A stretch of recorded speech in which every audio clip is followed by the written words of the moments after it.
चेतन मन बोल रहा है वो कैसा काम बन जाए। इसके बाद तो फिर टीचर बनूंगा तो भौकाले फलाने का लड़का मास्टर आए नहीं है, फलाने का लड़का मास्टर बात में रही। और जब कोई पूछेगा तो ऐसी कहानी बताऊंगा कि पूछो मत। लालटेन के नीचे पढ़ता था, बारिश में भीग भीग के पढ़ता था, पिताजी बीड़ी धरा के जब पीते थे तो उसके उजाले में पढ़ता था।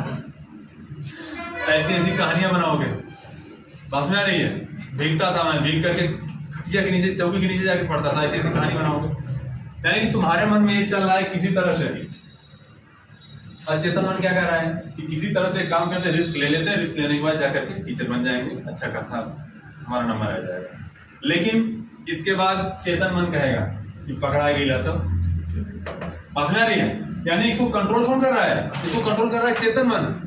फिर आपके अंदर से ही एक आवाज आएगी, यार पकड़े गए तब क्या होगा, तब पकड़े जाएंगे तो फिर बाबा का वही प्रशासन याद आएगा कि सरकार ने लगा दिया 1 करोड़ रुपया जुर्माना, 15 साल की सजा। अब आप सोचें कुल खतरा भेज दे तो वो 1 करोड़ ना हो, तो आखिर भरा कहां से जाएगा? तो ये क्या कह रहा है? ये कह रहा है ऐसी गलती मत करो, अगर पकड़े गए तो बहुत बुरा हाल तुम्हारा होने वाला है। और ये क्या कह रहा है? ये कह रहा है चलो रिस्क ले ही लेते हैं। यानी चोरी करना एग्जाम में, नकल मारना क्या है? गलत चीज है। और अचेतन मन क्या कह रहा है कि रिस्क ले लो। और ये क्या कह रहा है कि ऐसी गलती मत करो, अपने मेहनत पे भरोसा करो। इन्होंने कहा कि अचेतन मन क्या होता है, 90% हिस्सा होता है, और प्रत्येक व्यक्ति में 90% हिस्से में गलत चीजें भरी होती हैं। और उस पर राज कौन करता है? यह 10% करता है चेतन मन।